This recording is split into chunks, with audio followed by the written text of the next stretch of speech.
হঠাৎ কেন নিজেদের মধ্যে সুসম্পর্ক চাইছে চীন যুক্তরাষ্ট্র? দ্বিপাক্ষিক সম্পর্ক স্থিতিশীল করার জন্য সাম্প্রতিক মাসগুলোতে চীনের উচ্চ পর্যায়ে শর্তযুক্ত যোগাযোগ বাড়িয়েছে যুক্তরাষ্ট্র।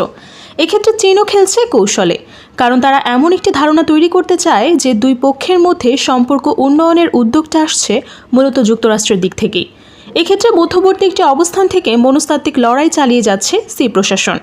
তবে সবকিছুর মধ্যেও বেইজিং ওয়াশিংটন যে নিজেদের মধ্যে সম্পর্ক উন্নয়নের চেষ্টা চালাচ্ছে তা স্বীকার করছেন বিশ্লেষকরাও। সম্প্রতি চীন সফর করেন মার্কিন পররাষ্ট্রমন্ত্রী অ্যান্টনি ব্লিংকেন।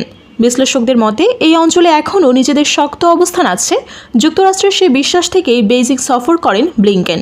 যদিও চীন মনে করে বিষয়টি এমন নয়, বরং যুক্তরাষ্ট্র তার আপেক্ষিক দুর্বলতার ক্ষতিপূরণের জন্যই নানা পদক্ষেপ নিচ্ছে। নিজেদের অর্থনৈতিক সংকট ও বৈশ্বিক বাজারে প্রবেশাধিকারের গুরুত্ব সম্পর্কে চীন খুব ভালোভাবে অবগত।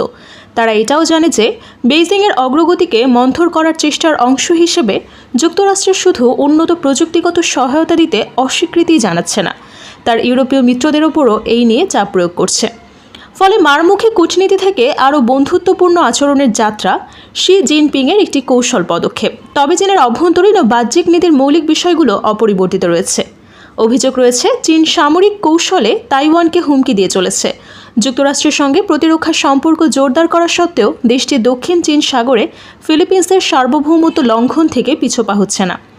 এছাড়া বেইজিংয়ের অর্থনৈতিক কৌশল এখনও গুরুত্বপূর্ণ কাঁচামাল এবং প্রযুক্তি নিয়ন্ত্রণের মধ্যেই কেন্দ্রীভূত, যা নিশ্চিত করে যে অন্যান্য দেশগুলোর উপর নির্ভরশীল থাকবে। অনেক বিশ্লেষকের মতে চীন তার বিশাল শিল্প ক্ষমতা ব্যবহার করে অতিরিক্ত পণ্য উৎপাদন করে এবং তারপর প্রতিযোগিতা শেষ করে দেওয়ার জন্য তা আন্তর্জাতিক বাজারে ছেড়ে দেয়। যুক্তরাষ্ট্র জানাও নেই যে কীভাবে তারা চীনের উৎপাদন ঠেকাবে। 1985 সালে জাপানের উপর প্রয়োগ করা প্লাজা অ্যাকর্ডের মতো কোনো পথ বেছে নেওয়ারও উপায় নেই যুক্তরাষ্ট্রের, কারণ নিজেদের নিরাপত্তায় জাপানের মতো যুক্তরাষ্ট্রের উপর নির্ভরশীল নয় চীন।